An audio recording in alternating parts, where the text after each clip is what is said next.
What is up, everyone? Happy Friday, happy Venus Day. My name is Gracey with Northern Astrology, and I'm here today to talk about the Kansas City Chiefs hosting the not Oakland Raiders here in Kansas City today at 2 p.m.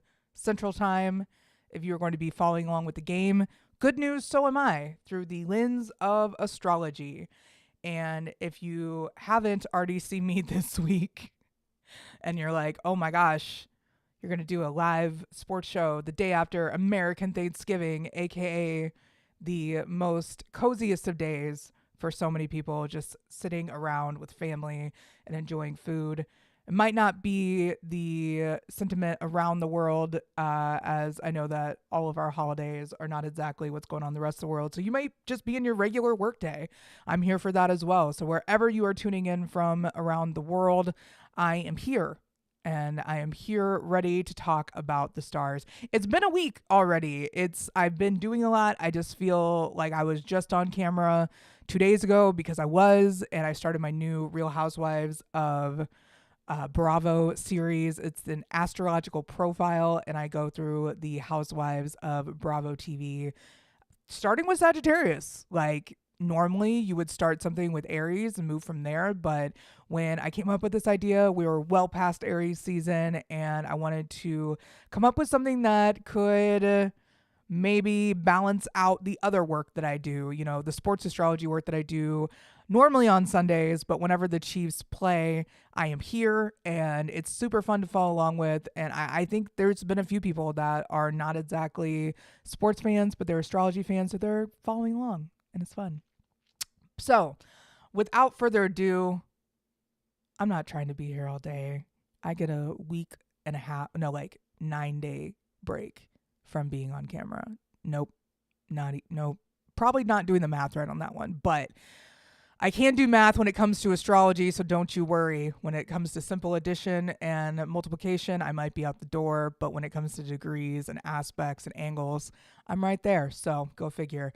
The fun that comes with doing something like this and doing a live stream, a dedicated one, is also part of the accountability. And, I knew that I could have easily taken a day off today and been like, you know what, I'm out. It's a holiday week. It is going into the holiday season where I am swamped. But am I really? I feel like there's times where I could be like a little bit more egotistically swamped than I actually am. And it's like delegating tasks and structuring out your day and doing all the things that sixth house energy really needs to have in their daily routine. I have a sixth house Uranus, Saturn, and Neptune. So you could say that I would thrive off of routine and scheduling, but I also thrive off of not having one. And all of those are Saturn ruled placements in my sixth house. So having a sixth house Saturn ruled by itself is quite entertaining, to put it mildly. I have no authority. I cannot be managed. That's the energy for sure.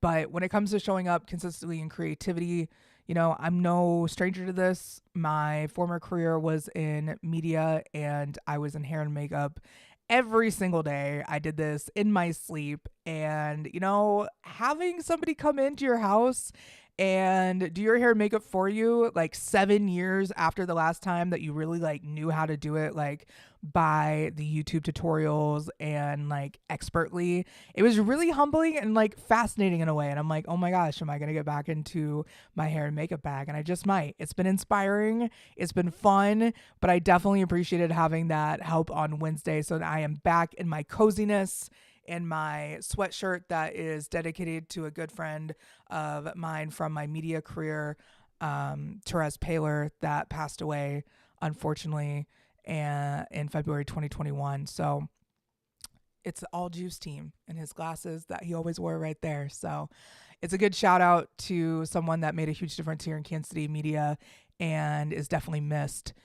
There are levels in like all things, and I think that like if you start out strong in some sort of like consistent practice in your creative game, this December upcoming on Sunday, December will be starting on Sunday, which is crazy to think that we've already blown through the year. There's something about a 3 week practice, a 21 day practice. So from Sunday to winter solstice, putting in some sort of practice, whether it's making a new drawing each day, no matter how large or small, whether it's finding a new playlist that you love and listening to a new song from it every day for 3 weeks. There are, I'm sure, scientific methods that back up the 21-day cycle of repetition and habits. I like to look at it as three sevens, which sevens are Saturn cycle numbers. So when you get to that 21, I feel like that's a funny age why people should be legal to drink in the United States too. That 21 is the three Saturn cycles that have passed. So if you really wanted to raise the drinking age to when people are fully adults and can make responsible decisions, 28, 29, that would be a better age range. Like get through your Saturn return and then we can talk about whether you're a functioning adult. I thought I was a functioning adult running my businesses, being the first woman in sports radio here in Kansas City to have their own all-female hosted show. It was really a badass time for me, and I was like just turning 28 when it all kind of like kicked off. So the years leading up to that were wild, and the biggest thing I can say about creating right now in this environment, especially with Mercury retrograde, is just consistency. Show yourself that you can be consistent, because you can be. You are a master creator of all sorts of energy, just as being a human being. So you don't have to have any special chart placements, or anything magical that just like hits you over the head like, wow, this is what you're going to do. No, like every day you wake up, you have purpose. And every day that you wake up, you are surrounded by love and creativity. So it's like helping people find that. Sometimes it's best found through creating a practice through discipline. So if you want to start small, wake up every day and say what you're grateful for. I am grateful for Elevate Cannabis. Here we are, the pre-roll pack, so I don't have to roll up a joint in the morning.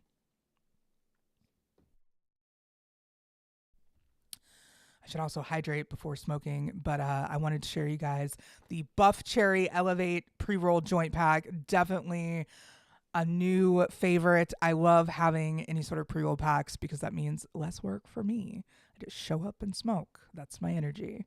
Getting into more of today's game. And, speaking of discipline and daily practice, these guys are disciplined and full of daily practices, I'm sure. And we're going to be looking at the not Oakland, but the Las Vegas Raiders coming here to Kansas City on this day after Thanksgiving, Black Friday, if you celebrate the consumerism-driven need to purchase large amounts of things on a certain day. I don't care. You do what you want. It's not my money. I have already been out of the house spending plenty of money and time, and it's not anything to do with like exciting stuff. It's just everyday necessities. So get your oil changed, get your brakes checked. I'm finally on the other side of that. It's all finished and wrapped up. So shout out to Big O. I appreciate you guys. I was like, wow, that was the quickest oil change I've ever had to deal with. So yeah, we're just in the midst of Mercury retrograde, and every day towards a step of clarity is a good day, and getting things revisited and checked and fixed, if possible, is always a good thing to be ahead of that. So today's game, we do have an Aries rising at that 7 degrees. 7 degrees is a Libra ruled degree, as Libra is found in the 7th house. So the first 12 degrees correlate with the coinciding houses, if you are familiar with those. So degree theory is actually pretty easy to pick up once you start working with astrology, because it can helps you see numbers in a different way. Doesn't help you slow down and clarify speech though, so beware of that. I get a little too ahead of myself sometimes, and I just start talking and yapping, and it goes and goes and goes. So we are going to stay focused with this game being an Aries rising and is ruled by Mars. Mars is about to station retrograde this coming week. So we are feeling the slowdown of the 5-degree Mars in Leo. 5 degrees is a Leo ruled degree. So we are seeing a Leo Mars and a Leo ruled degree in the 5th house of Leo. Interestingly enough, whenever you have an Aries rising, everything else is usually coinciding with the houses. So if you have an Aries rising, it's probably easier to learn astrology with your chart than most people would experience. So look at you grow. Aries rising life is not always easy. It is often like being at war with parts of yourself or parts of yourself that you might not know yet. As you age, Aries risings tend to be less at war and more focused on inner peace. They do have that hot streak. They will always be ruled by Mars, so no matter what, depending on your Mars placement, it could be spicy. This one, Mars happens to be trine the Aries ascendant within a 2-degree orb. So we are looking at Mars really pushing today's game. So when I say bloodbath, we mean it. And it's not like like the Capricorn risings, when we see a Capricorn rising in a chart and we would have like Mars trine the Cap rising, or if we had Mars square or Mars opposite, like we did when Mars was in Cancer and we had a couple of those Capricorn risings with broken bones and injuries to bones in general. That was pretty rough. So for today's game, having Mars and Leo, I feel like this is going to be more of an emotional bloodbath. So a lot of tension already between the Raiders and the Chiefs dating back to the 1960s. This is nothing new. Okay. So when you're seeing this heated of a game and you're not really familiar with it, do not worry. This is how the Raiders and Chiefs matchups always are. That being said, another thing about the Raiders and Chiefs matchups, they are never the same. There's not a single time in history that I felt safe playing the Raiders. They have upset us when we were undefeated. They have upset us when we were, ending up winning the Super Bowl that year. So there's a lot of things that you can say with the Raiders, and I think that kind of comes out through their chart. We'll see that with the tri-wheel and the synastry between the two teams. Both of those teams' charts are from when they were announced to be NFL teams. So it is more of the ownership, leadership type of chart being used for the team, switching over probably for the Super Bowl. If the Chiefs make it to the Super Bowl, which I believe they will, I feel like the Chiefs-Lions Super Bowl is what everyone needs right now. We need a good, obvious symbolism, red versus blue, and we need some people. And it doesn't matter who wins, right? It's just we need some good football to distract everybody. I feel like the majority of America lives with a team that has a less than stellar quarterback, or the quarterback's changed over the last few years multiple times. And like the Carolina Panthers, you're just trying to figure out who your quarterback is. Watching the Carolina game last week was really fun because Bryce Young is a really talented player, and I'm looking forward to watching him grow in the NFL. It should be really exciting to watch. That was a fun game. So, all transparency, I do not pay attention to a lot of sports news. I am in my own little bubble, and sometimes I don't even know who the quarterback is, right? Today, I looked it up just now, so we are live action once again. Aiden O'Connell will be starting at quarterback. He's been on injured reserve since October 22nd. That's a good day, but not a good day if you were on injured reserve for that. Gardner Minshew apparently took over. Yeah, okay, cool. I remember that part. So yeah, I do pay attention to some sports, but I'm not like really following on ESPN like I used to be. I used to cover all the teams and do all the things, and now I only focus on the Chiefs. So if it's outside the Chiefs, I usually am looking that up in real time. Luckily for you guys, though, I do have the charts, and I've taken a look at those before jumping on today. So for today's game, Chiron and Aries in the first house, I do think that since this is not really trining Mars as much, and last week when I mentioned that the Panthers were going to have more injuries than the Chiefs, that did end up being true. I was mentioning that since Chiron was on the descendant there, that injuries could be happening close to the second half or right before the second half, or right at the beginning of the second half, and that injury happened right at the end of the second half. So with Chiron right there, loosely conjunct the ascendant, about 12-degree orb, we are looking at possibly the injuries or head injuries happening early on, if there are going to be any. The pace of the game is set by Taurus, which is ruled by Venus. And we see Venus today, right up there in the 10th house in Capricorn, where, Capricorn is naturally the ruler of the 10th house. So Saturn is the ruler of that 10th house, and Saturn in the 12th house today for the game. It's all about feet. I feel like this is coming down to another kicking game. This is where my editor would like me to do a whole recap so that way we could save the 2 hours and just do all the estimations right here.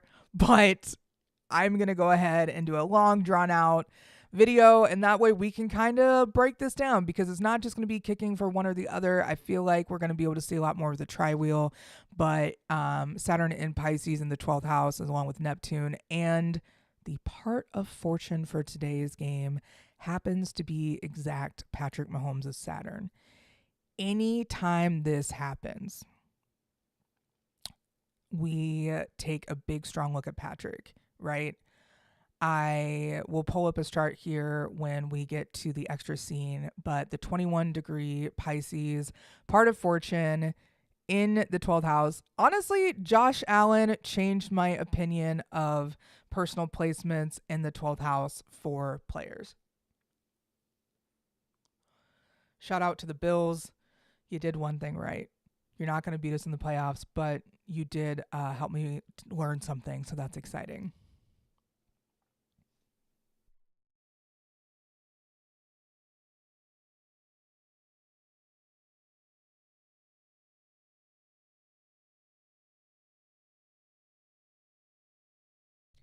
While Venus is in Capricorn, I would like to remind you guys, taking care of your bones, skin, teeth, nails, all of that is very important. Nails are more so Gemini and like ruled by the hands, Gemini, all that, but they're still a part of your extra added proteins system.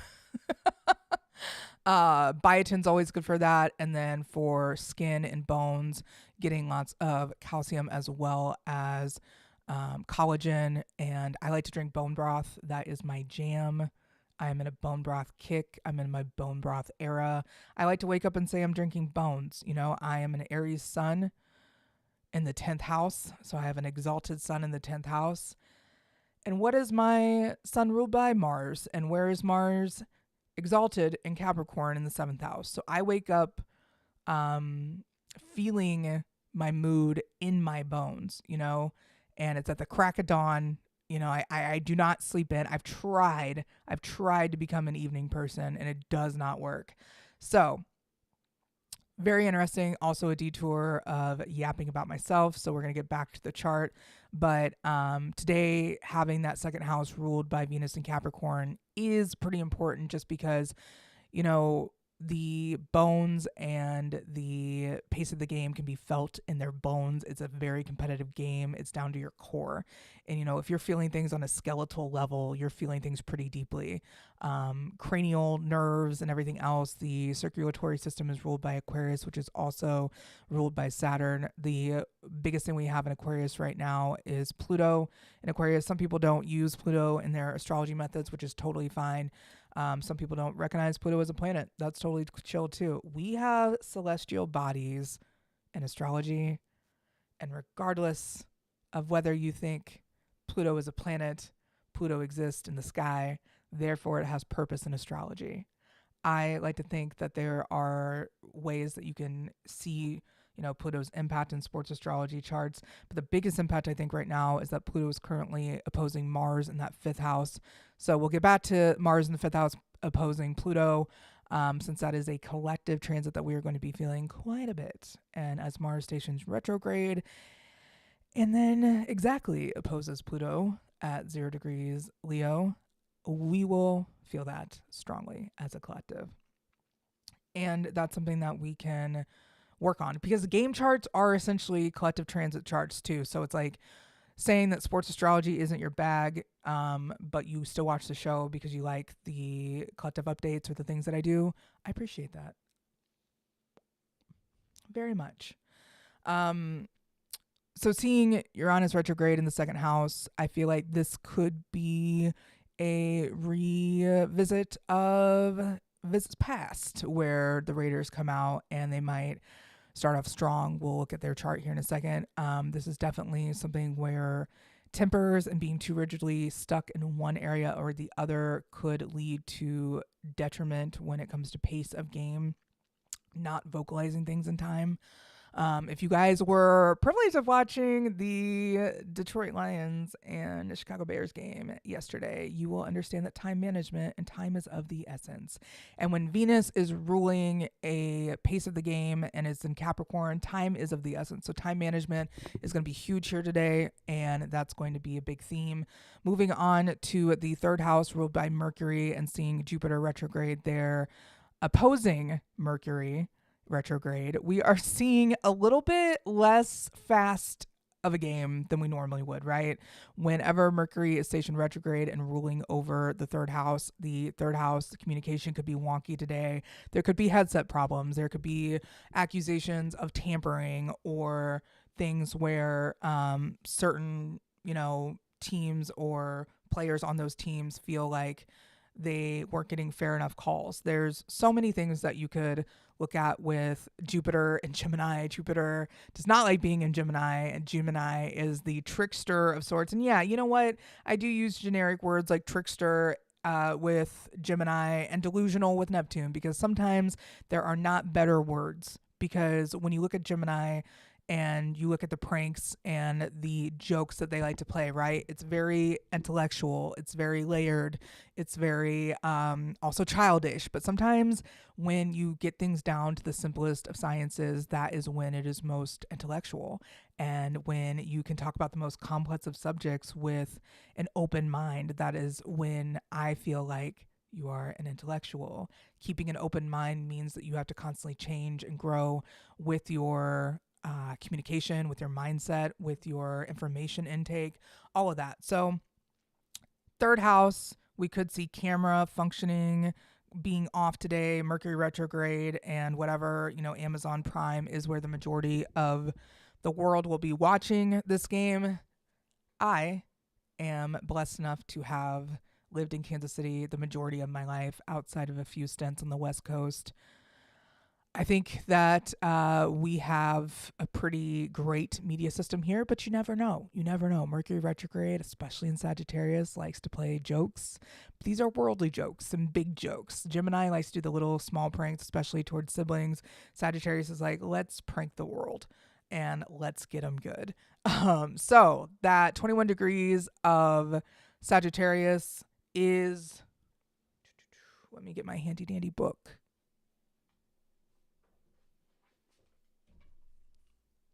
Didn't break anything. Mercury retrograde, blessings. So happy.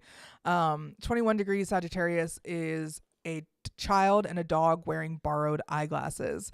Intelligence or thoughtful nature, and giving the impression that you might have these attributes through glasses. I'm glad I didn't wear my glasses for the show today. I would feel called out. It could be somebody pretending to be more in control or smarter than they actually are. And that could easily be with the travel team, as that Mercury retrograde is in the 9th house. So I feel like that Mercury retrograde will be affecting the Raiders a little bit more. And as you see, the Mercury ruled 3rd house and Mercury retrograde currently, and then the Jupiter ruled 9th house and Jupiter retrograde currently, we move to the Moon ruled 4th house. So today's home team, the Chiefs, will be ruled by the Scorpio moon. Yikes. That will be very vengeful, very much wanting to quiet the conversations around their pace, their trajectory, their playoff moves, their everything. The Chiefs are looking to absolutely silence that, and they're also looking to heal, recover, and transform somehow. This is the crucial points for a lot of teams. That used to be that the end of the season would be the end of December. Now these guys are playing well into January, and it can be a lot.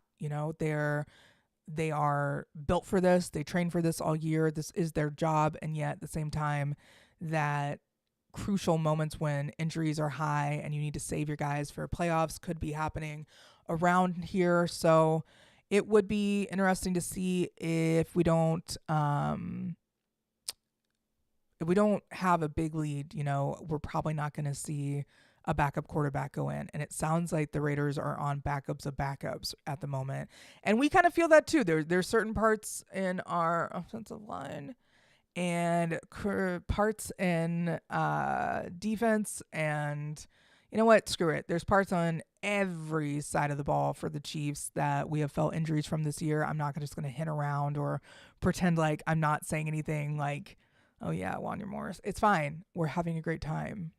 I'm not going to call anybody out because I hate it when that happens. I hate it when it's like you get so frustrated with something and then you're like, oh yeah, they just had a bad day because they're human. And that's athletes. So today's game, the home team is going to have that fourth house ruled by the cat and mouse arguing degree of Cancer, that 4 degrees, which is a Cancer ruled degree. So of course it's about cats and mice arguing. Very much the degree of bickering, very much degree of heated bickering. So if there are heated exchanges on the sidelines of the Chiefs, no, it is to encourage and inspire. It is not to attack. It is something that if you've never played sports before, or if you're watching sports and you don't have a Scorpio Mars, it might be difficult for you to understand that anger is absolutely needed in a sports setting. There are times where, you'll see athletes get mad at the other team and opposing teams, and that seems natural. But when it comes to players on the same team yelling at each other, or players yelling at coaches, their own coaches, I feel like that could be a little bit unnerving to some people, but I grew up with Scorpio Mars and an Aries Mars, so I don't really see anger as anything other than necessary for transformation. So when there is a lot of heated exchanges, that means growth and hopefully changes. So maybe that's what it is for the home team, is they are inspired by moodiness. Patrick Mahomes has his Scorpio Mars loud squaring Mars currently. So I feel like it's going to be a quite creative game, especially since the moon is also ruling the 5th house of creativity, refs, gambling, lovers too. I don't know if any lovers will be here for today's game. But they will be loudly on display as the Sagittarius sun makes a grand fire trine with the rising and Mars today. So I'm super excited about that. Sagittarius also rules the 9th house, and you might see a certain Sagittarius woman in the stands rooting for another certain Sagittarius moon man. And it's not Kareem Hunt, but, there is the Leo Mars squaring Patrick's Mars in Scorpio, and that'll be in the 7th house. So he will definitely take this game personally. This will be a game that I feel like will be interesting to watch. That 8th house Sagittarius sun, Jupiter retrograde ruled sun in the 8th house, ruled by Mars slowly stationing retrograde. I feel like today's game pace, while it is going to be a force with that Capricorn Venus ruling 2nd house, it is going to be slower today, or everyone feels like an even playing field because Neptune retrograde squaring or making a T-square with Jupiter and Mercury retrograde right now. So quite interesting. We don't have any Virgo energy in there yet until the South Node jumps in. I don't know why, but there's no North Node on this chart. So we'll have to make do with knowing that the North Node is in Aries and in that 12th house, and the South Node is in Libra. So I guess I just said, screw it. I don't need to see that placement on my Astro Gold today. Who knows? Let's jump into the not Oakland Raiders. I swear I'll be able to call them the Vegas Raiders one day. They did start in Oakland there. January 30th, 1960 is the announcement date. We, of course, use a noon chart for that. And that way we know that it is the public chart, and it usually puts the sun in the highest point. 11th house. All right, today's game is going to be that Aries rising kickoff point. The Raiders do not have anything in Aries or the first parts of Taurus, or really Taurus at all in general. They do have Lilith and Gemini, and then that is the first placement that we are going to see for the Raiders if we're going the first or the 12th house. So, very interesting. We can look at that, like, empty houses to me are not something that you're like, wow, I have no energy there. Because, like, look at everything opposing that, right? When you see all of their Capricorn energies, since they were created during Aquarius season, they're going to have Capricorn placements. Usually, not always. They could have easily Pisces or a heavy amount of Aquarius, but all of those Capricorn placements there in the 10th house, having 10th house ruled by Capricorn in the game is going to be solid for the Raiders. They do show out like pretty well. They have their sun also opposing Mars, which is something that is definitely crucial for today's game. Today's Mars is in Leo, like I said, that 5 degree in the 5th house, and we see that opposing their sun in Aquarius at that 9 degree. So that'll be interesting to see if it's going to be a battle of egos or heart, which one they're going to lead with. The sun does represent ego and personality, so when you see that in a sports chart, especially for an NFL team, it can be the collective ego and personality. So they definitely have some help here with their Saturn ruled Venus, Mars, Saturn, Sun, and Mercury, and Chiron, and Saturn being direct. So they have a little bit of a chance. Saturn is also sextile their Mars and Saturn in the 10th house of today's game. So their moon, which once again, that's a noon chart. It's not exactly accurate, but it should be in that 12th house. So having a moon in the 12th house of the game is quite personal of a placement. That is quite powerful of a placement for the Raiders. The sun and the moon obviously are going to represent big parts, as they are big parts of personal charts as well as businesses, organizations, brands, etc.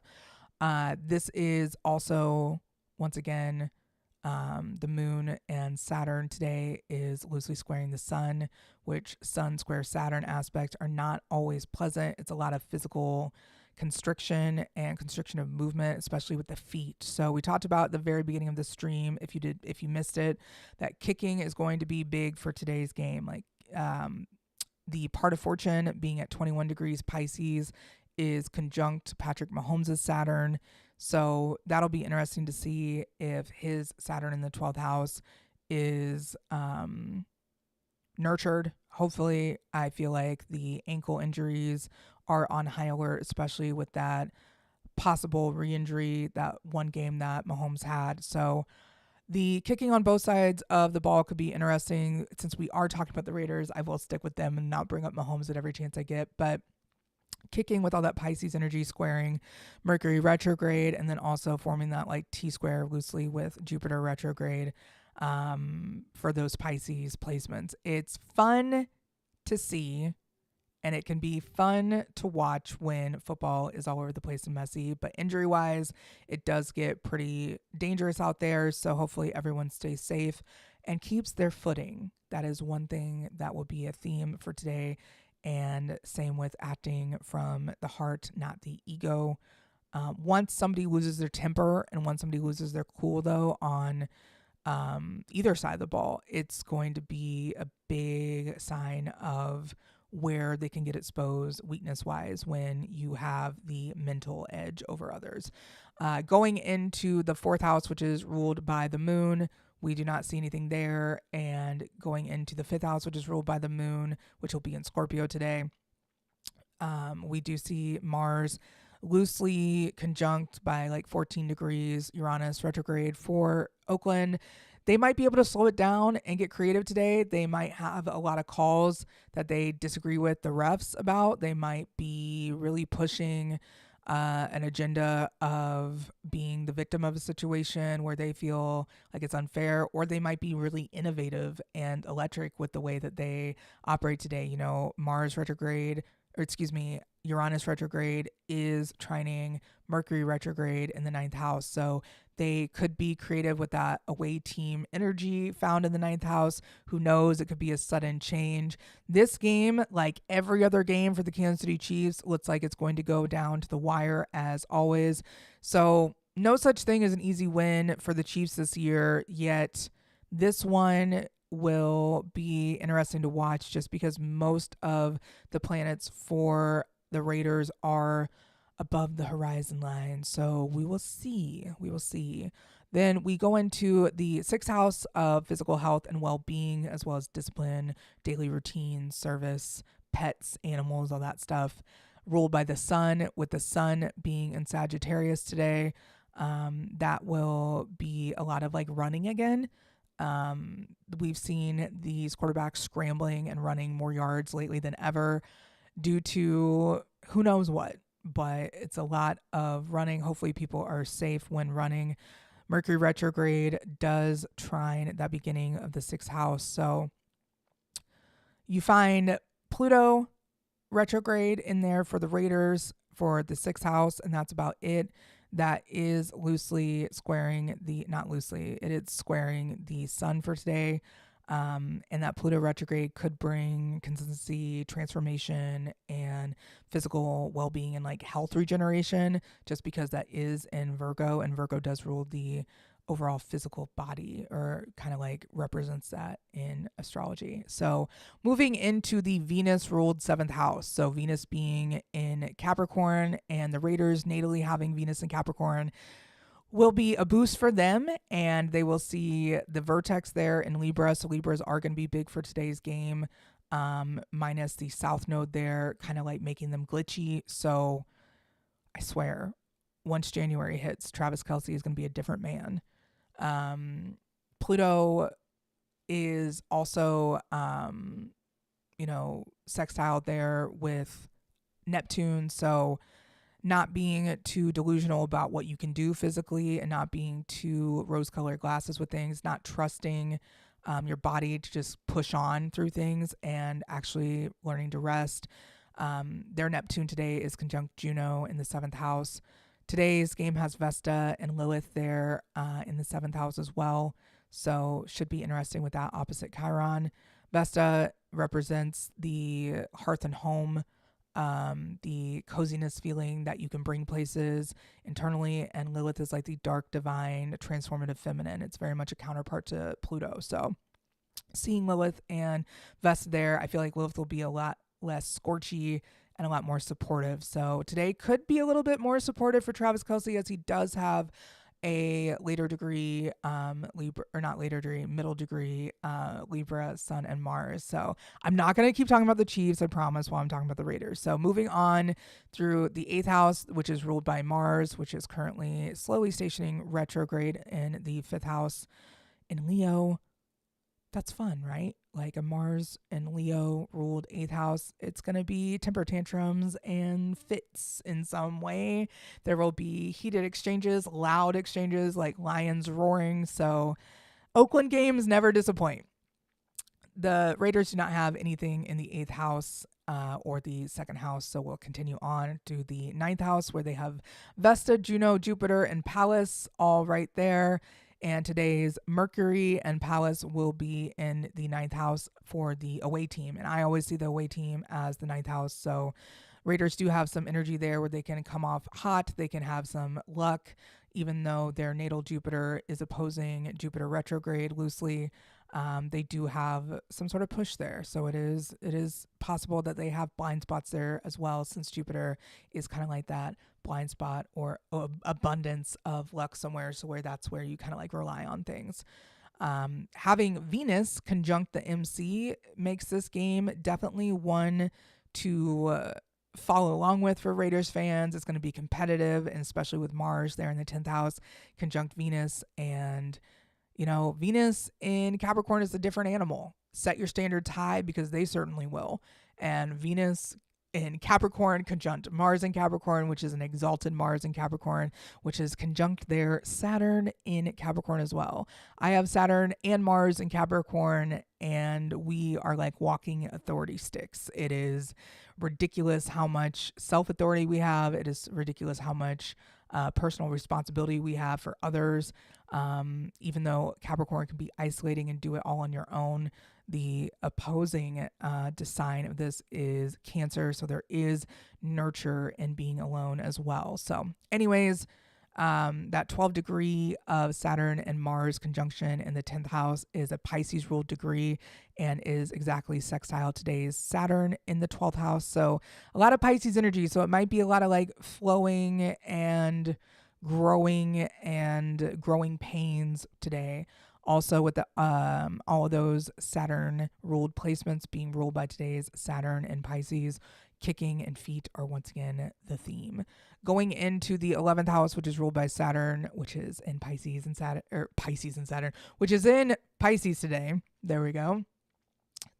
We are looking at the Sun and Mercury for the Raiders in the 11th house of teams, community, networks, and charity, and that kind of energy. And this is home to Aquarius naturally, and we see Pluto in Aquarius right there, loosely conjunct their Sun. I think the biggest theme here is going to be Mars opposing Pluto and also their Sun. So this could feel like wanting to do one thing and ending up doing another, leading with your heart, but your circulatory system does not support the amount of blood your heart is pumping, and it's just trying to keep up with you.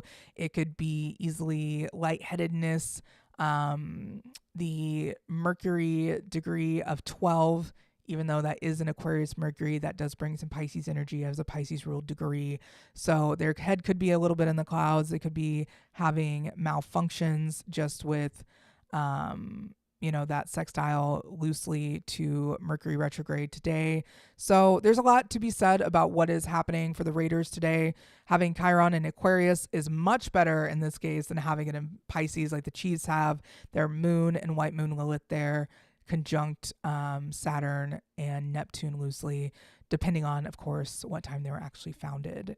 Once I get my method of all the teams from the first game they played in their current stadium, I will have a better system put in place for next fall with all the teams. But for now, I will break out that chart if I have time. I've been going for less than an hour and I feel like I'm doing pretty well. So time-wise, at least. Going into the Chiefs chart, we are going to see Jupiter right there on the ascendant. So planets on the angles are huge for when you have an event chart, and also when you're doing like a noon chart type thing, having a big outer-ish yet personal planet like Jupiter on the ascendant is a good thing for Chiefs today. Also with Venus in the first house there, Venus will be exactly trine the MC for today's game.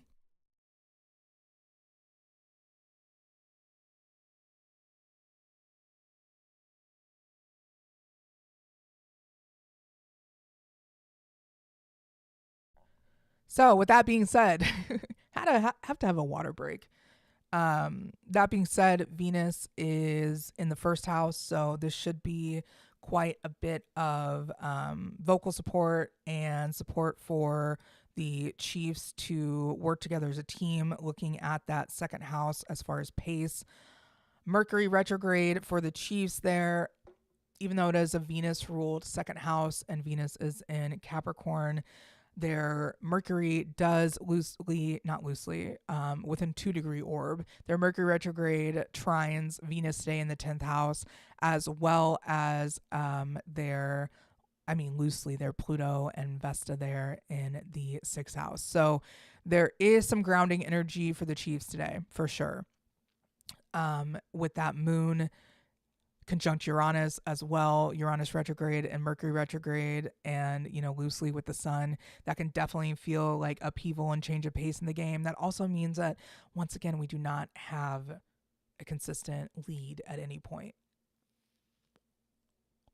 And if we do have a consistent lead, not we as in me thinking I'm part of the Chiefs, but we, as in the viewers, if we get to see a consistent lead today, we will know that this is maybe Mercury retrograde and Uranus retrograde trine Venus, the chart or the second house ruler, not the chart ruler.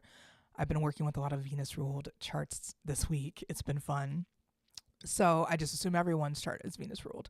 Um, Seeing that second house ruled by Venus and Capricorn is very easily something that we could see like a prominent lead. So we're just going to see what happens today. I do think that it's going to be a narrow win game with kicking determining the outcome. Once again, don't we love that when our main kicker is out? But our little guy has been doing well. I don't know if he's naturally smaller than Butker. I just call him little guy because he's the next one up. Going into the third house, and that sun for the Chiefs ruled by Mercury retrograde in Sagittarius. This could be blind leading the blind energy. They are just trying to figure out how to get through this game. They could feel like the Raiders have secret weapons, or the Raiders could have been doing a lot of planning on the back end, with that Jupiter retrograde in the third house. One person could show up more prepared paperwork wise than the other. But with the sun ruled by Mercury retrograde, the pace of the game could be slower. It could be take longer for the Chiefs to get going. But when they do, they take flight. So that'll be interesting to watch. The third house and fourth house are empty for the Chiefs, which once again doesn't mean anything terrible. It just means that the energy is more open to players making a difference versus the team itself. So this is going to be possibly a player-centric type performance. You never know. Seeing that both the fourth and fifth house are ruled by the moon, we look at the moon in Scorpio. Once again, that is opposing a lot of the Chiefs' natal placements with Mercury and the moon being there. And the moon is also opposing Uranus retrograde in Taurus. So it'll be a back and forth emotional game. And having Mars ruling the eighth house, which I call the house of Vegas and the odds and gambling, of like money gambling, like collective gambling, other people's money, gambling, and like your luck with gambling, I feel like is found in the fifth house, whereas the money side of gambling is in the eighth house. Looking at the fourth and fifth house ruled by the moon in Scorpio, which is ruled by Mars, and Mars is slowly stationing retrograde. We do see the Chiefs with their Mars and Leo natally in the very tail end of that fifth house. So a lot of burst from the heart, a lot of creative plays, a lot of saying it with your chest kind of energy. It can definitely be one of those games with Leo being at the very, very beginning of that sixth house, and that sixth house being intercepted. That could show up as physical health being kind of covered, like Virgo's being okay, because that physical health center of the sixth house is kind of padded in there with Leo and with Libra. So maybe Leos and Libras are really imperative for Patrick Mahomes' health today, with him being a Virgo. We'll definitely see how that one plays out. Going into a lot of those placements, like the part of fortune, ascendant, white moon, are all placements that are based on time. So with this being a noon chart, then we have Ceres, Juno, Vesta that are actually right there, and placements that I can kind of like expand on more. I feel like nurturing physical body is going to be big today, as well as transforming oneself, especially around halftime. As always, it feels like the Chiefs have to do a halftime transformation and song and dance just to like get by. So hopefully that won't be the case today and they get a little bit more stability. But if not, the stability will come in the second half. Going into the second half, or the upper part of the chart above the ascendant and descendant, the horizon line, we are seeing Neptune in the seventh house around Juno, and loosely, just kind of not really opposing, but loosely opposing Uranus retrograde. So Neptune retrograde for the Chiefs, along with Lilith, are right there in the seventh house.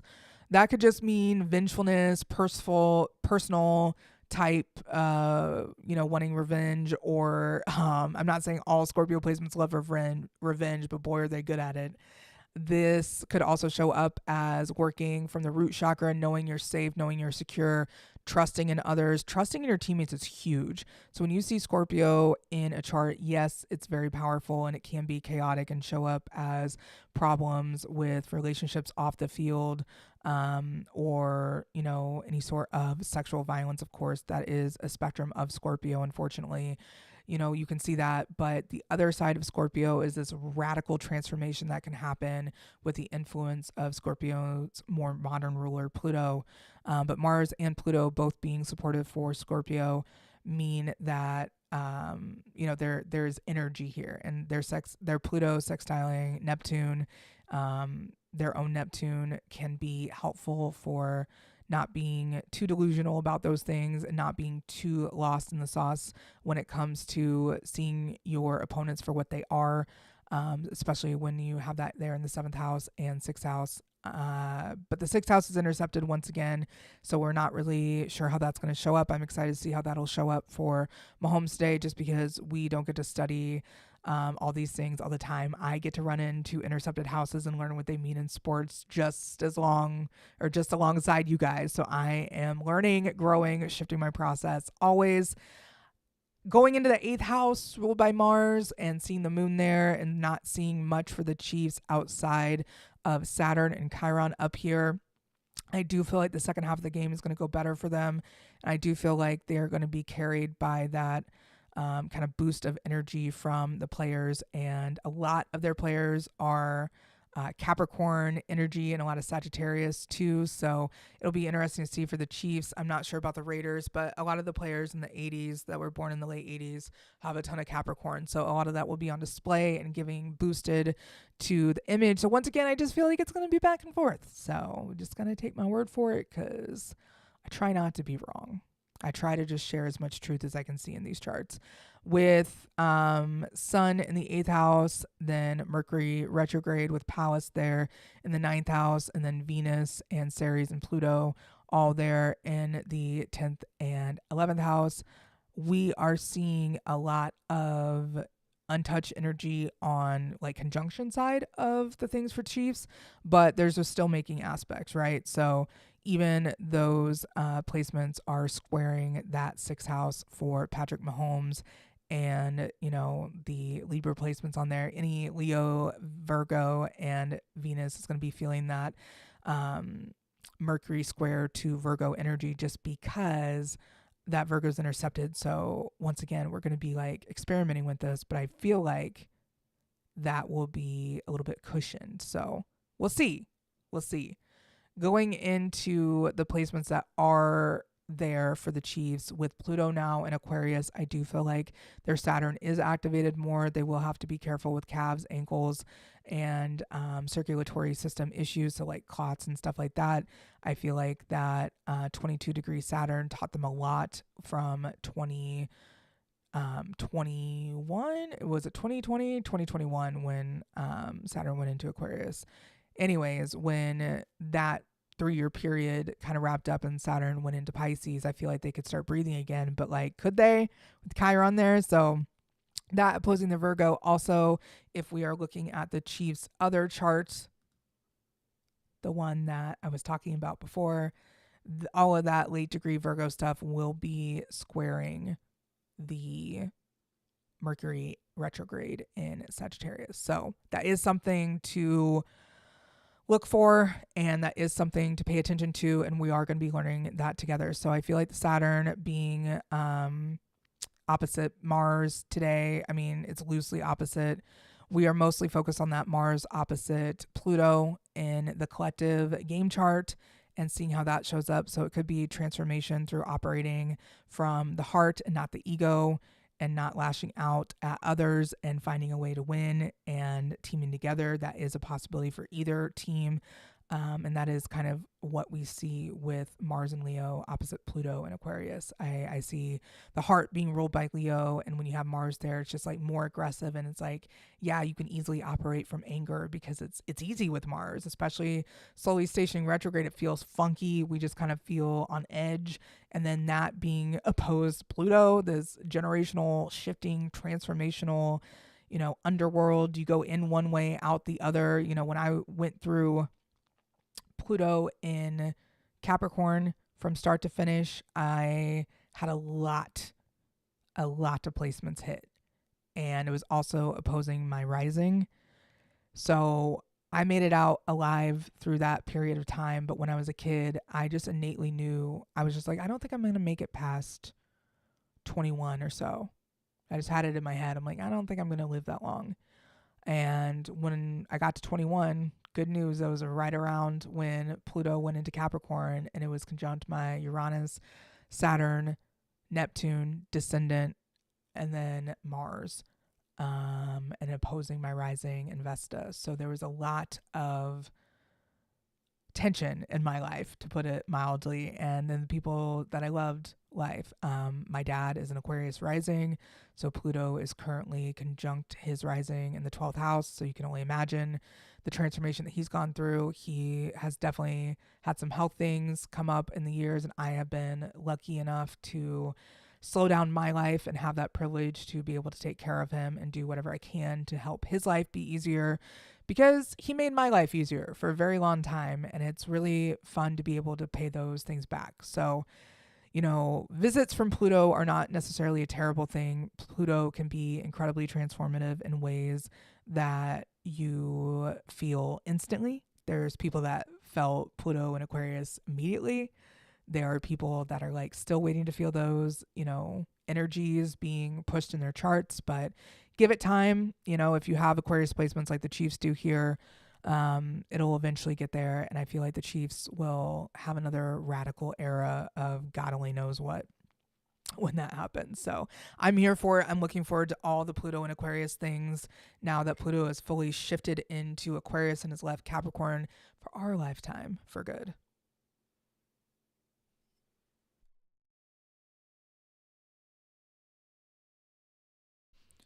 Rounding out this chart for the Chiefs, and we'll go into the tri-wheel, I think the big emphasis is on Chiron today here in the 12th house.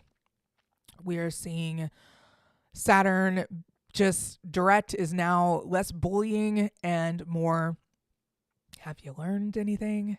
Have you moved on from this? What have you gathered from this time where things were revisited? I mean, they literally brought back a player um, that was having problems on and off the field in Kareem Hunt. They are like working through karma on an insane level. And I think that the Chiefs really have been healing a lot. Have they been healing enough to evade any near misses today? Who knows? I feel like this will be a really telling game of where they are collectively as a team and how they work together as a team. While Pisces does rule the 12th house and is like, kind of like one of those, not ruled, but Pisces is the 12th house home. The 12th house is home to Pisces. There we go. Mercury retrograde is getting this Pisces Mercury as we speak. Luckily, like when you have Mercury in Pisces, it's like you're already have Mercury retrograde, but it's like in another realm. And then other people just think that you're stupid, and you're like, no, I'm a visual person and I share things visually, and I use a lot of my hands because this is squaring my Chiron. My moon is square my Mercury, and my Chiron is exactly square my North Node. So I have a lot of Pisces energy, I have a lot of Gemini energy, and they both can sometimes conflict each other. And one wants to say one thing and the other is lost in a daydream. It's fun though. I have a good time. Having Saturn and Neptune in Pisces has been a wild ride for sure. So, am I looking forward to the astrology of 2025? Why, yes, I am, because Saturn will go into Aries and then conjunct my sun. Whew. All right. So, maybe not. We'll see. For today's tri-wheel chart, let's look at that and see some magic here and maybe some explanations. I am going to do my best to remember to write down the numbers that I am choosing, so that way I'm not just sitting here staring at the camera, once again doing something my editor would frown upon, looking at numbers and being like, what did I say 2 seconds ago? And we're not going to take any risks with today's game because Mercury is loud and loudly retrograde. So, today's game in the first part, we do see that 7 being loud, so I am going to say 7 is going to be a number to look for today. 12 or 21 is also there. 12 and 21 are very loud through today's chart and with a lot of the teams chart. So like both teams are going to have their own little numbers and own little sets of things, but the 7, 12, 21, and then the 22, of course. 22 has been loud all year. It just has been. The Chiefs having natal Saturn at 22 degrees definitely helps. So that's always been a reason kind of why I choose them. I do feel like this game is going to be won by 3 or so points. Whenever I say or so or at least or something like that, something weird happens. So we'll just watch for the weirdness, right? Signs to look for. I'm going to go ahead and say Aries, half a day. Gemini, try to have a day. Leo, feel like this might be one of the last times to have a day for a minute, so have one.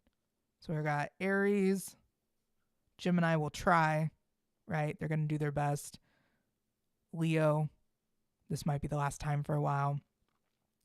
Scorpio could be fun today with that Scorpio moon, so let's see Scorpios.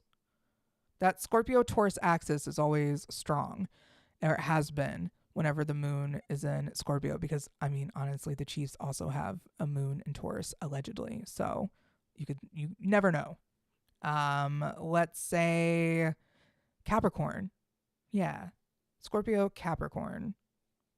And then Pisces, I feel like are going to be really finicky, especially with all that Pisces energy in the 12th house. Intercepted 12th house. So once again, we're going to be learning as we go. This is going to be new for me. I've been making notes about the 12th. I've been making notes about everything. Okay. Let's be real. I don't know what I'm doing with my sports astrology work, but I know it's something that I love doing. So if you have anything similar to that and you don't have a direction with something, but you are feeling like you're slowly developing a process, keep fucking going. Excuse my French, but don't. I meant what I said. Keep fucking going, because there's so much about when you stay in motion, the people that you want to work with are also in motion, and you just keep going. I have pushed myself a lot with Saturn and Pisces, bouncing between my Mercury and North Node and MC. I have pushed myself a lot with my knowledge and having faith in my knowledge and redefining what that is. And I feel like the only way to have faith in something is to do it in a repetitious manner and just keep going until you see what you need to see. And then it affirms your faith even more. And then that grows stronger. And astrologers especially, I work with a lot of astrologers that are either up and coming or astrologers that are so great and they don't even realize it yet. And people that are astrology enthusiasts that are like, this stuff kind of speaks to me, but I don't know how to like let it. And it's like, just keep going, keep researching, keep finding times that interest you. I don't give a shit if you sit at a train station and you count, what time it is whenever each train goes by. And if it's running late, you run charts for that. And then you see what planets affect the train the most. As long as it's something, keep doing it. I think astrology is going to evolve a lot with Pluto in Aquarius. I feel that the mainstream of what's always been done might be challenged a little bit. We saw a slight preview of the sports bros getting mad about astrology when I accidentally, or was it accidentally, when I went viral, September 2023 with Taylor and Travis Swift. That's crazy. Taylor Swift and Travis Kelce. I was lighting a joint and trying to use words eloquently, and I did not. When I did their synastry chart based on a birth time that's not even confirmed for Taylor. So I got roasted by the astrology community, like, oh my God, that's not even a confirmed birth time. Look at all the work you did. And it's like, okay, at least I did it. So there's always ways to keep going and just research what makes you happy. I never thought at all that that tweet was going to like do something. I just knew that I had to say it. Like there was something, like even my boyfriend walked in and he was like about to say something. I'm like, babe, give me a sec. I'm on to something. And then when I sent it out, I'm like, I'm going to share this with a couple like pop bass accounts, right? So if you want some marketing tips, here you go. So when you have something that's very specific and niche, you go and share it with those specific and niche people on Twitter where it is. And since the astrology community wasn't really my strong suit at the moment and still isn't, I felt like, okay, I'm just going to go share this with possible Taylor fans. I forgot that they are incredibly information driven and they love information. So it went everywhere. And then the sports bros got a hold of it and they could not compute. And these are people that look at like weird, obscure stat charts all the time. And they're like, what the fuck is this? And I'm like, I have out nerded the nerds. And I am so excited that I got to do that.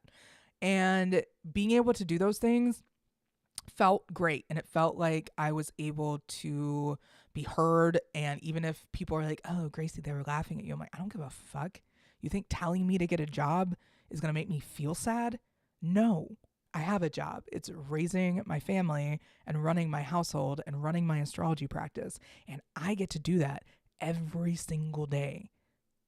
So yeah, telling me to get a job or sending me Indeed resumes is like, okay, maybe you're just talking to yourself at this point.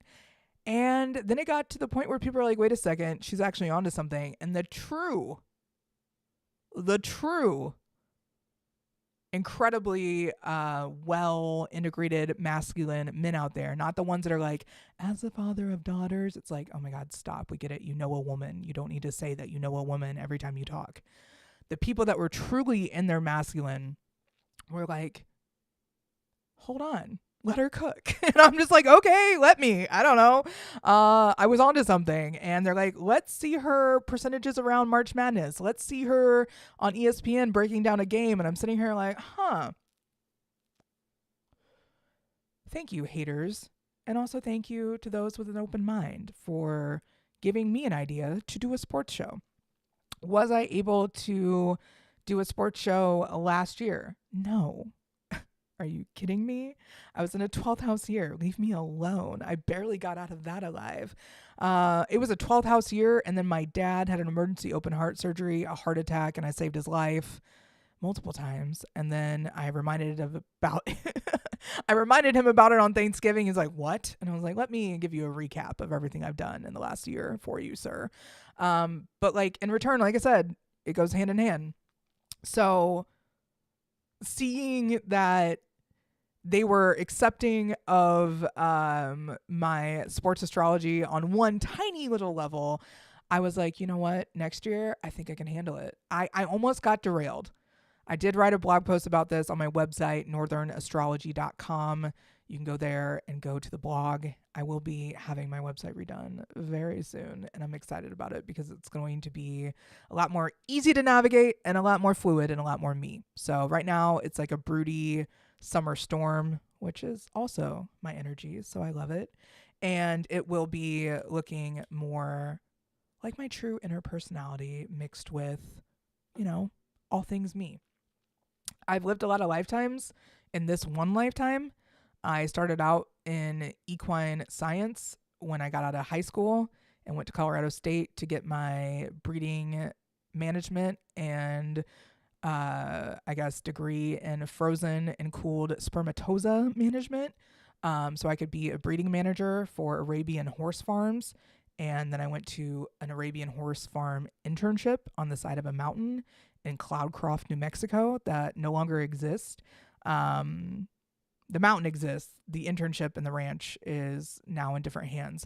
But I just decided to move out of home.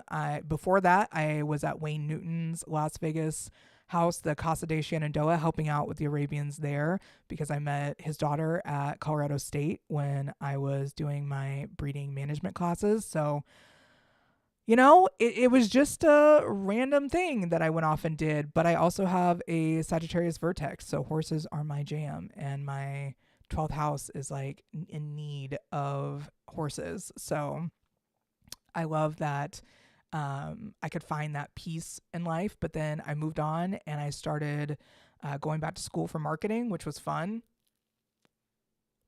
until I realized most of marketing is just getting people to buy shit they don't need. And it might not be shit that they are even going to have helpful, or it's marketing for people like pharmaceutical companies that if you even hear pharmaceutical ads, you know how mind numbingly dull that is. So, marketing for me ended up turning into marketing myself, and I turned myself into a sports media personality. And so, that's where I kind of pick up with all this. The sports astrology side of it is fun. The parts about, you know, doing these predictions are super fun. I can talk to people on camera in my sleep. And I think I have, honestly. I think one of the 24-hour live streams that I did at the earliest part of my career, I was definitely drinking vodka for half of it and fell asleep and was still trying to talk on the microphone to the point where everyone else in the studio was like, Gracey, they call me GAT back then. Those are my initials, GAT. So they're like, Gat, you need to go sleep on the couch or something, not where microphones can pick you up talking in your sleep. So, fun fact, talk in my sleep too. So I can do this in my sleep. I find it really fun to work with these charts and to work with you guys and to have these conversations because, you know, it's difficult to put yourself out there sometimes. And I have absolutely no real net with this. I just love astrology and I love helping others find their magic. And it's not helping them find themselves. It's like, you guys know yourselves. Everyone knows themselves. It's just, have you been listening to yourself? And that's really all it is. I am simply a voice of the cosmos mirroring back your magic to yourself. That's what I do. So if I can bring that to sports somehow, fuck it, I'll try. I think the chart that we can look at, yeah, that 1972 one is cool. I might pull up Noah Gray's just because I do have his exact time. I'll also pull up Patrick's with this event just because I have the time, I think. Yeah. I've only been going for like an hour and 10 minutes. So the fact that I have decided that I am done is perfectly okay with me. All right. So today, luckily, I'm already in Kansas City. So this will be easy to do live. Number one live editor. And if you like ASMR clicking, cool. You can hear me typing. I really hope Amazon Prime doesn't have like problems though, when I was talking about the cameras and stuff with today, hopefully not glitching or anything. I was like, oh man, I really, really hope that's not the case.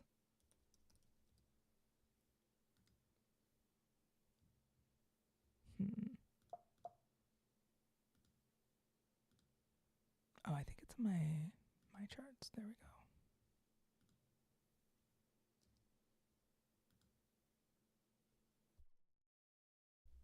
If not, I'll make one. Once again, number one live editor. All right, let's make Patrick's public chart, and that way I'll just have it for the rest of the games because we need it.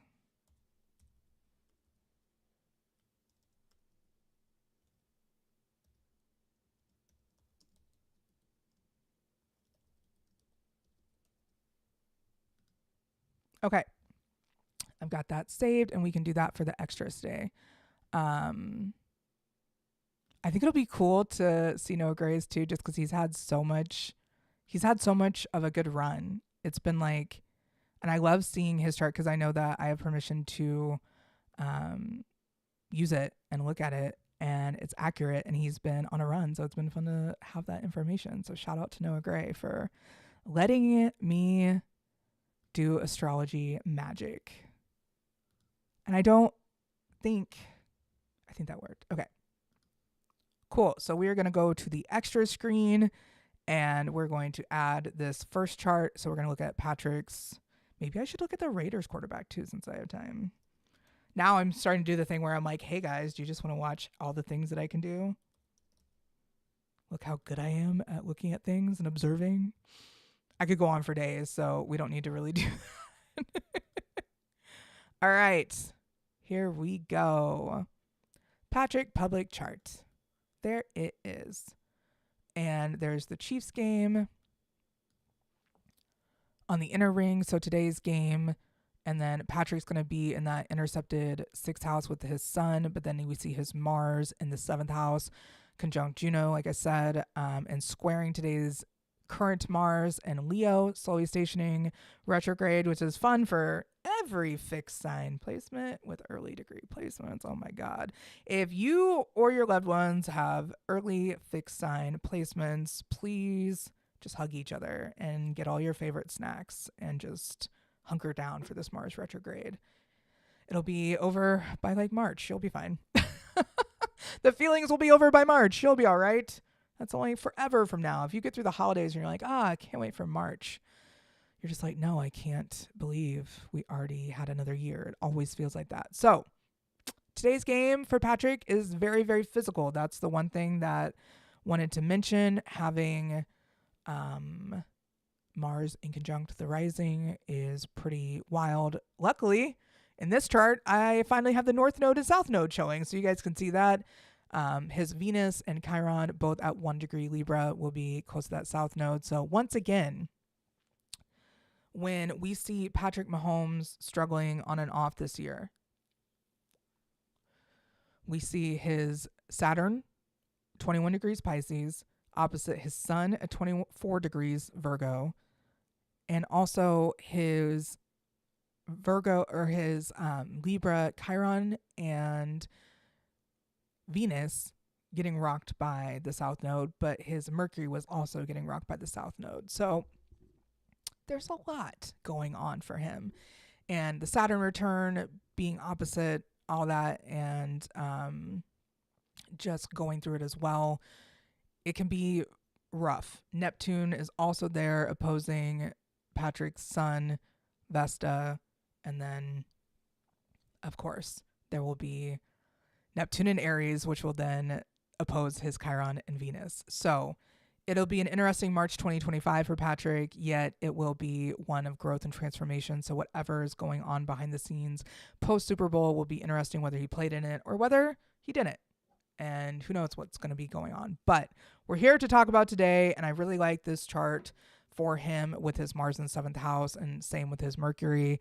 That is sextile Mercury retrograde, so we'll see how that goes. His Sun being in the 6th house, but like I said, quote unquote padded there. That's what I meant. I'm going to put my hand down because I've learned lately that if I have my hand up, my Mac will think that I'm trying to do a thumbs up and freeze my camera, so I'm going to be careful. I learned that on the last live stream for my astrological profile series, if you guys missed that one. There is a lot of promise with that moon that will be in the 3rd house. So his communication being moon ruled and having that Scorpio moon in the same sign as his Mars will be fun. His Mars is also conjunct Juno, and so that'll be good for personal one-on-one relationships, especially with Scorpios. And then we have his South Node and White Moon Lilith there, conjunct Chiron in the 1st house. This could feel like he's been here before, deeply personal, very much like Mars ruled 1st house, can come swinging out the gate, make some sloppy mistakes, but it's all because of head and mindset and like making sure that your head's in the game properly and being focused. Keeping your head safe and not running and hurting your head is going to be crucial. Yeah, a lot of running here with Patrick's Jupiter conjunct the Sun. He's been running a lot, but today might just be a lot because of all of that leg energy that Sagittarius rules legs. And so he will be powerful with his legs, or it could be constricted just because Jupiter is stationed retrograde and also loosely opposing Jupiter and Sagittarius for Patrick, with Uranus been opposing Patrick's Pluto in the 8th house. I don't think that's going to be as much of an effect here today. then we're going to pull up Noah Gray's chart. So I do think Patrick has a solid day today. There might be a few mistakes in the beginning, but he does end up figuring it out. This is going to be Noah Gray's chart, which I was lucky enough to get last year. Shout out to those athletes that are open-minded to sports astrology. We see a lot happening for Mr. Gray in the first house, so he could be having a pretty strong start with his Mercury trine, Mercury retrograde. That could be a little bit of a slow start. So that normally would be a strong start if you were looking at just the placements alone and not looking at the aspects making to current transits.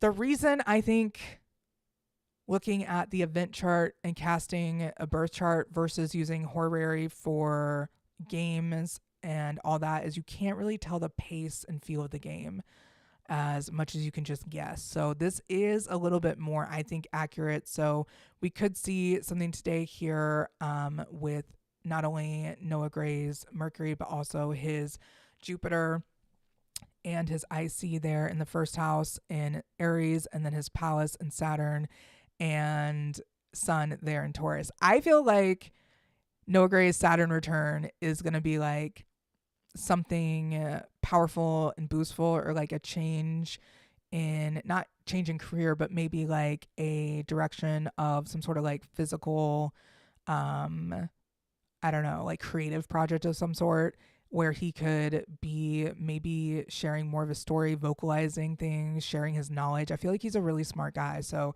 it'd be interesting to hear what he has to say. Anyways, no idea why I'm throwing that out there, but why not? With his Venus and Gemini, I feel like that was really prominent last game. So I feel like that being conjunct Jupiter retrograde and in between that and White Moon Lilith today could be a boost in his communication. He could just have faster hands. He could be everywhere all at once. You never know. That is also opposing Mercury retrograde in the 9th house. So traveling team, aka his opponents, could be giving him a problem today and possibly slowing him down. Seeing his Vesta, Vertex, and North Node all there in the 5th house of creativity with Mars slowly stationing retrograde.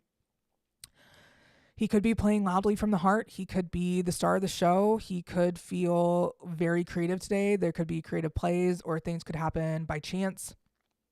There also could be loud disagreements with the refs. You never know. He also has Neptune and Uranus in his south node in Aquarius. So all of that energy is pretty heated in the 5th and 11th house for Noah today. So he could just be a good teammate and be the circulatory system of his team and keep it all going and keep everybody hyped up and motivated. Who knows?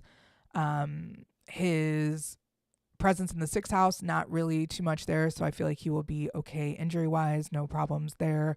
His MC and White Moon are going to be in the 7th house, as well as his Mars, which is squaring Leo Mars, and his Mars is actually natally retrograde. So this might be a time where he's been picking up like the last few games and like really this year in general.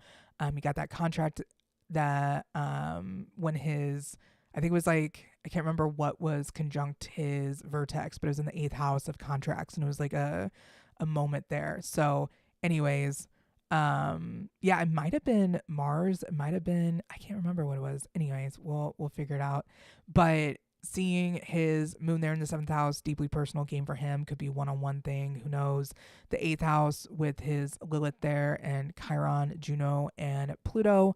Those things could be transformative. They could be transformative relationships. He could end up doing something that helps seal the deal for a touchdown for somebody else. He could be a big blocker in this game. Sun, Pluto are usually big, powerful movements, so he could just power through it and get a bunch of touchdowns this week too. Who knows? With his rising on the MC for today's game, I do think he's going to be a bit of a factor, and especially since that is loosely squaring his Aries placements. But those are all ruled by Mars, and he has natal Mars retrograde, and this could be a great example of somebody that shines during that time. So that Mars retrograde, or Mars slowly stationing retrograde of today's game, opposing Pluto and Aquarius, and all those Neptune energies of Neptune and Aquarius, and Uranus and the South Node in Aquarius as well. So super interesting. I'm looking forward to it. I do think the Chiefs win by around 3 points. It's going to be a close game today, and we'll see where that kind of takes us, you know. So just to do a recap, I will jump over to the tri-wheel again, and we'll do this live, okay? I've got a lot of numbers here, and I do want to pick some more numbers. So I'm going to pick 72 and 94. Okay. So today's Chiefs game is going to be decided by 3 points. I do believe the Chiefs will be winning. The numbers to look for are 7, 12, 21, 22, 72, and 94.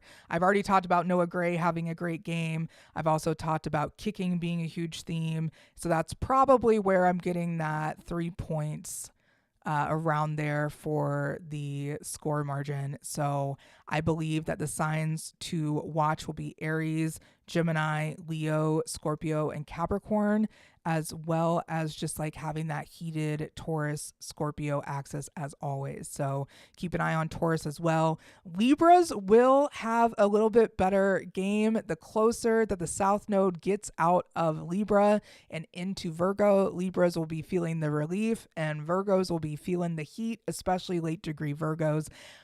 And yet it's much needed heat. It's a radical changing heat. So today's South Node in Libra will be kind of causing still those glitchier vibes, but the game's vertex is in Libra. So I feel like possibly this could be a break for people with early cardinal placements, early Libra placements. Travis Kelce's around 10 and 12 degrees Libra for his Sun and Mars. So the South Node has loosened up on him, and yet being present there all the more, just being super fun like that. So yeah, numbers to watch for 7, 12, 21, 22, 72, 94. Chiefs are going to be winning by close margin of 3 today, and I'm looking forward to watching the game. Kicking is going to be a big theme.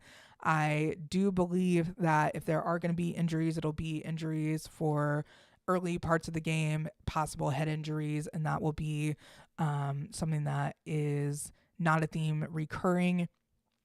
Bones are definitely something to be talking about when the pace of the game is ruled by that Venus and Capricorn, with the second house is what I see as the pace of the game. And Venus in Capricorn can be centric around bones, skins, knees. If anyone wants to see my gruesome injury of today, it was frozen AF outside this morning, and naturally I take my car to get an oil change, step outside, slip on ice, down goes right knee. So I have succumbed to the Venus in Capricorn conjunct my Mars curse, and that's okay. It happened. I survived. It wasn't as bad as it could have been. I'm grateful, and we can move on. But I'm going to be icing that and moving forward with my day after this. So once again, I feel like, you know, we have all these charts. We have all these, we're not ending yet. We have all these indicators of a fun and competitive game. We also have indicators of a game based on working from the ego versus the heart. We'll see who snaps. We'll see who can handle the pressure. We'll see who cannot, and that'll be a big part of today's game. So if you are new here and you liked what you watched today, thank you. Please hit the subscribe or follow button if you want.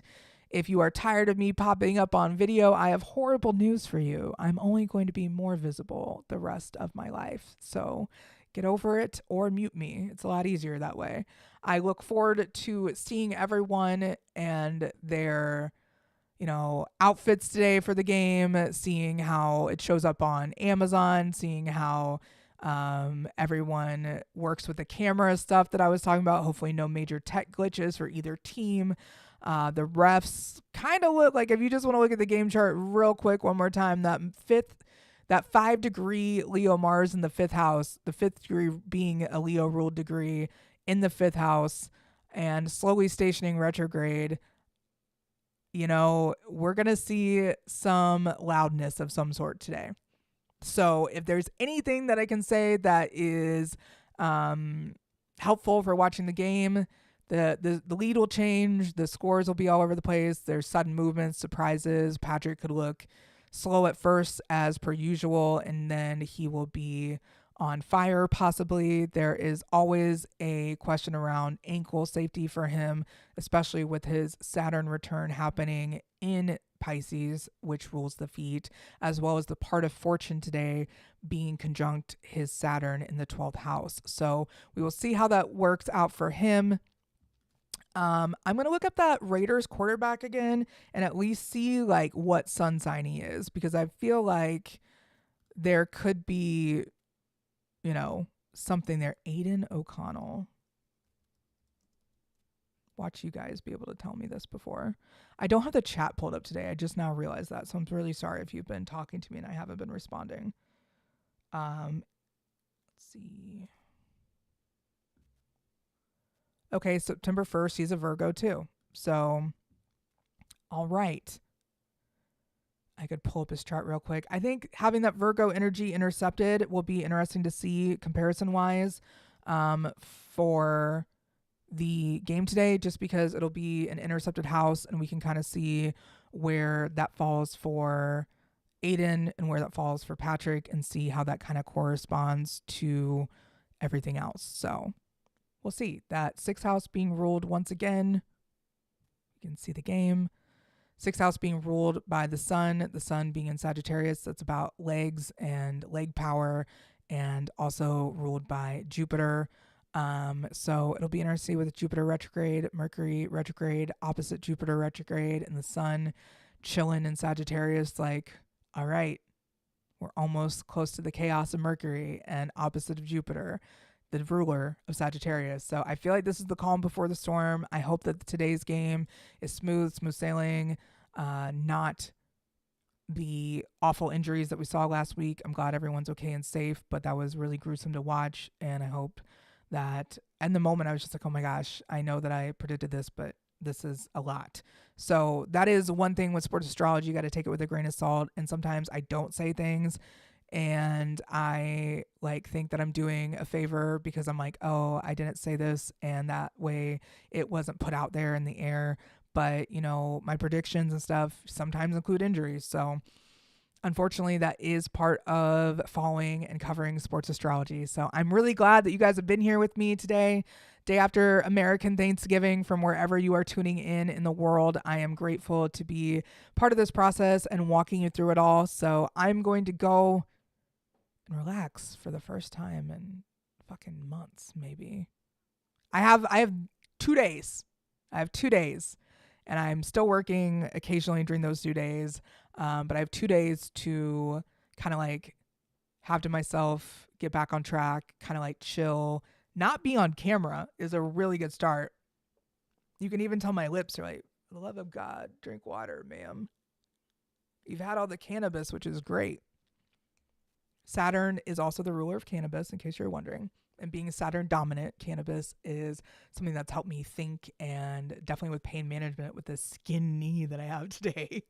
But it is definitely a tool of your own making. So be wise with your cannabis usage as well as any alcohol usage this weekend. I know that it's a big, all right, we made it through the holidays weekend. It is time to just chill until we all got to go back to work on Monday. For me, it's just getting back from the routine. I'm busy.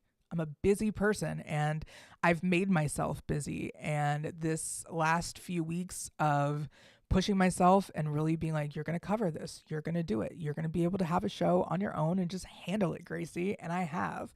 So it's been fun doing that. I'm working on some really great projects in the background with some very talented astrologers that I look forward to sharing with you on January 1st, 2025. So there is plenty to come to follow along with. So if you are on the fence of subscribing or following. I am not somebody that's on social media very often. If we do have a bond, if we do have a friendship of a long time or we interact a lot, of course, I'm going to follow back and be there. So I sometimes forget to. I sometimes am on there to check DMs and check my scheduled tweet performance stuff and make sure they all go out on the right time. And then I leave. So there's chances I don't see shit for a long time, but I might be on camera and you're like, why is she not responding? But she's just going live. It's like, well, that's kind of who I am as a person. I'm an Aries with a Pisces Mercury, Cancer rising, Gemini moon. I do things my own way. I always have. But I think it's great when you can like make social media work for you. And that's what I've really been doing. I love Twitter. Always have. It's been my one platform that I'm like, I think I'm here for good. So I'm not starting anything new. The only places I'll be found from here on out are Twitter, Instagram, and YouTube. So if you want me on the TikTok, I am not there. If you want me on the Butterfly app, I am not there. If you want me on Facebook, please, dear God, no. Why? That's for family, and barely even then. I have blocked relatives for less. So anyways, I greatly look forward to all the things that I have coming up and all the projects and all the offerings. My free Northern magazine comes out on December 21st.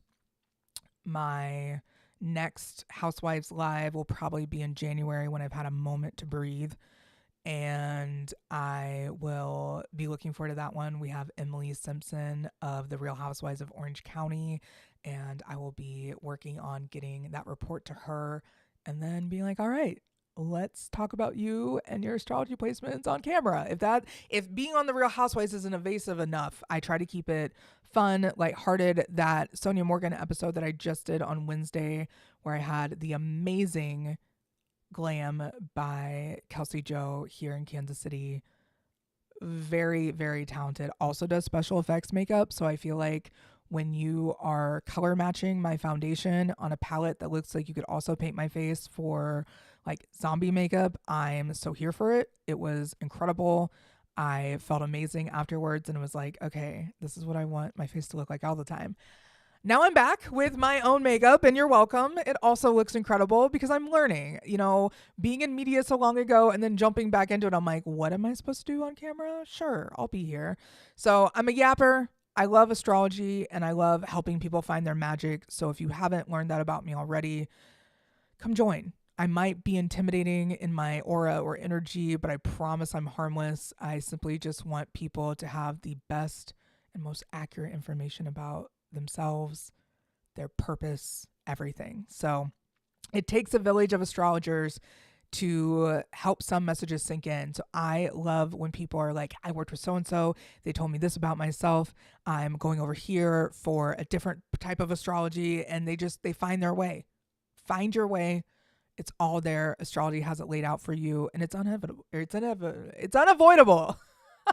It's inevitable. It's unavoidable. Both of those things are true. Like, just because you don't believe in astrology having any impact on you, doesn't matter. It exists anyways. I said it on the news. I'll say it here. Saying it on the news was saying it to the whole world, and I love doing that. And it was like, I almost felt like I was back where I was meant to be. So doing these shows has been absolutely fun. I'm also going to be doing video series teaching astrology from the ground up in 2025. So please, please, please bear with all of this babbling of things you might not know. If you haven't already, check out my website. It is northernastrology.com. Go to the library section.